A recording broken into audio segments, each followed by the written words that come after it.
Olukiiko luno luyitiddwa RDC w'Essembabule Jane Kagayi okwogerako eri abatuuze ku kyalo Butugo mu muluka gwe Lutunku mu ggombolola y'e Kawanda ku byamugudde mu matu nti bano beesomye okutuusa obulabe ku munnaabwe George Mulinda agambibwa okutta munne Nathan Mwesigye eyaliwo emyaka 35.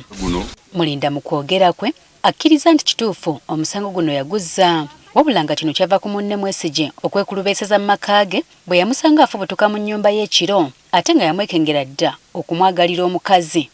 Yamwambalira ne balwanagana okakkana ng'amusse. Ne mukwata ne tulwanagana ng'amutuze mutonafu. Era weetegereza obulungi gamumanya ogala. Bwe navaawo bwe namanya nti omuntu afudde. Omukyala namugamba olabe kyontuusizzaako kati. Omwana wa muliraanwa wange afudde.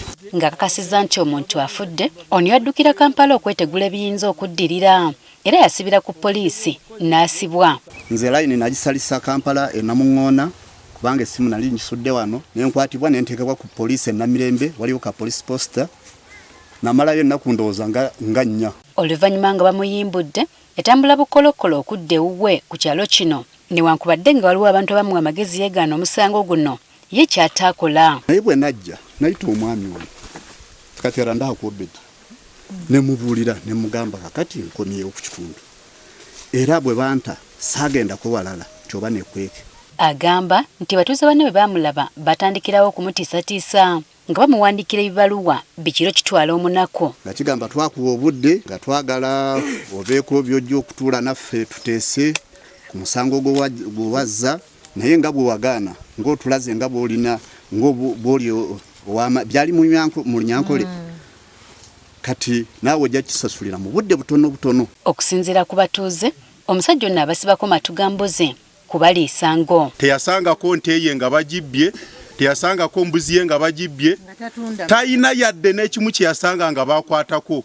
Baamuyamba n'okumuyamba ebintu bye baabikuuma kuba bwe yava mu kkomera yakomawo n'agula n'ettaka. Mbwe era omusajja ono teyandibadde na buzibu naye ate asusse okubeewaanirako. Naye ye ng'omuntu yakola ekizibu ekyo ate ng'ali mbatuuze mu kifo ky'omutima gw'okumenyeka ate yagangala bugangalaza up to this time. Kati omuntu watandikira okwagala okutiisatiisa buli muntu ali ku kitundu kati atiisatiisa tumwesonyiwe tumuveeko. Okusinziira ku booluganda lw'omugenzi ono alina okwetonda bw'aba waakusonyiyibwa oba si ekyo agobwe ku kyalo. Alina okumenyeka omutima gwe nadda amaaso ga kyanuunu ne yeetonda.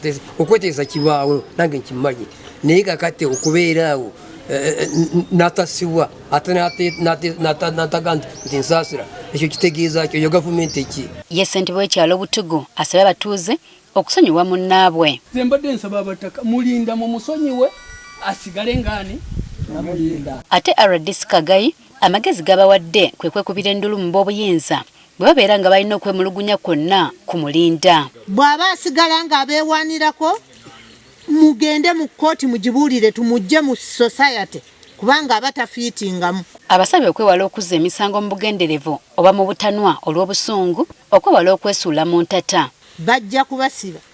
Katonda asobola bavaamu oyo yennyini gwemukozeeko olukiiko eyamukyawa edda ate n'amutemula ne beekwasamu. Kati tekimanyiddwa Bamulinda nakkakkana ne yeetondera abatuuze n'ab'enju ya Mwesigye bamusonyiwe newankubadde agamba nti okukikola yakikola mu butanwa olw'okumusanga ng'ava mu nnyumba ye mu kiro okumwagalira omukazi.